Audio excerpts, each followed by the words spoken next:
Hey Tarot it's Holly from Cape Cod Creatures, and I'm here with day 23 of Ethony's 31 Days of Tarot Challenge. Today's prompt is decks that you had to break up with because they no longer resonated with you. So I don't really have too many decks like that in my collection. Even if I don't regularly use my decks, I always resonate with them on some level. And I can only think of really two that I don't go to, or I don't use all the time, or that I immediately disliked. So, first decks first would be, surprisingly, the Luminous Spirit Tarot. This is by Tina Gong of Labyrinthos fame, and it came in amazing packaging. You might know her work from her previous deck, the Golden Thread Tarot. And she's got an amazing Lenormand out right now, and she's got a matching tarot coming out soon. And I mean, like, the Golden Thread was just absolutely gorgeous. It's like one of my favorite decks to use. You do have to be really careful when you're dealing with it, though. I got a nasty paper cut. And I also like to house this deck in order. Is that really weird? It just feels to me like it needs to be in perfect order when I'm actually gonna put it back right now the right way. Like, I can't not. I have to have it all facing the right way. Okay, so anyway, yeah, her other deck, the Luminous Spirit Tarot, when I got it, it didn't really vibe with me. Oh, and we're starting with the Moon card, which actually is a card from this deck that I really enjoyed. So the presentation here is beautiful. It came in the two-part vertical style boxes with the holograph foil on the backs of the cards and on the box.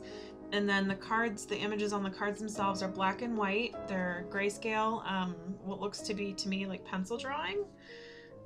And this is the Moon card. Let me see if I can focus in on that for you guys. So I loved the Moon card, but some of the other cards in this deck, not so much. I mean, like, I'm sorry, but there's a ton of boobs in this deck. And not that there's anything wrong with boobs, but, like, there's a lot of boobs. For me to say there's a lot of boobs, there's a lot of boobs. And the proportions are really off when it comes to the people.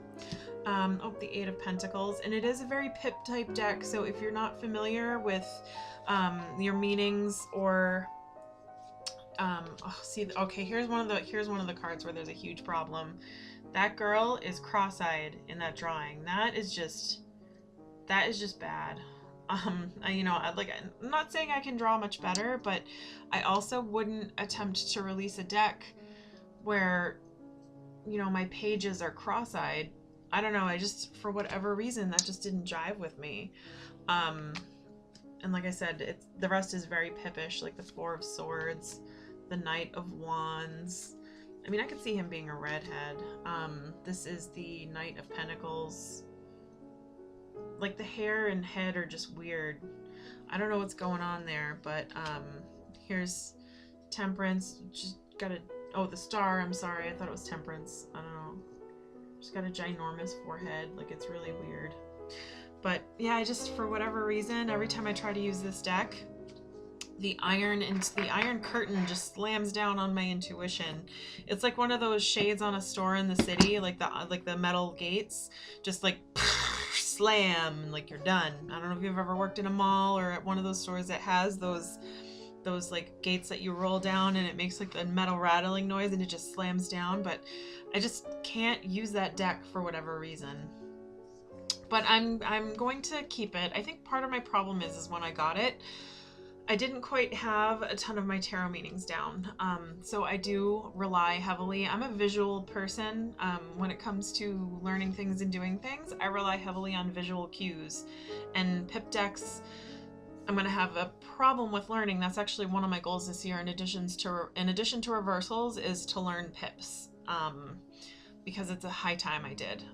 You know, I need to stop relying so much on visual reminders and a little more on my intuition. And I think the only way to bust out of that is to go with pip decks.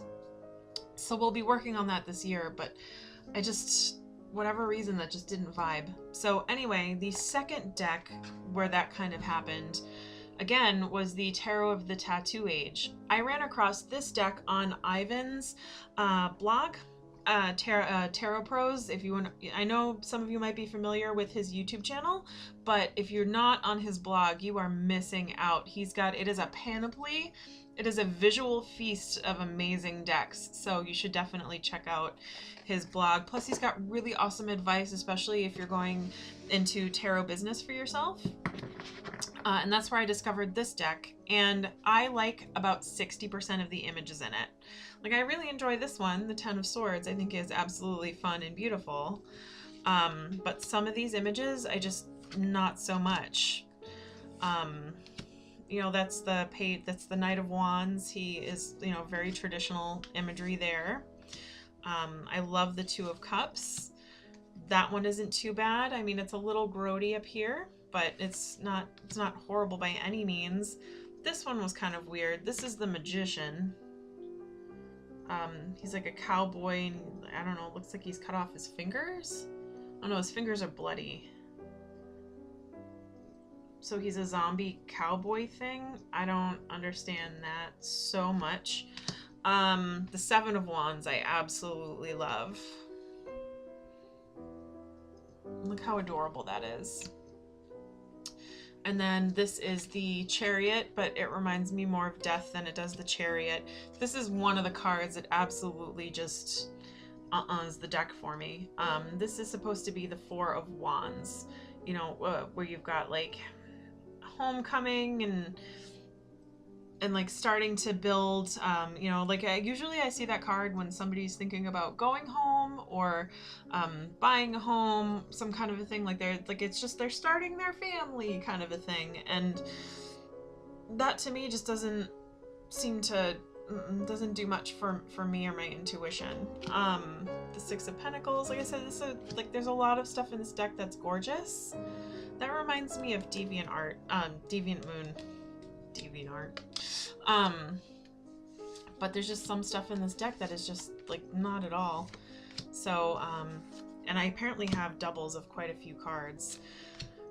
They're all here. I counted it when I got the deck, so I'm not missing any. I just need to sort through and figure out which ones were doubled, because you get some extras just for the hell of it, which is really nice of them. And you also get like a couple of cool stickers and the little white book. And the people that I think it's a dude.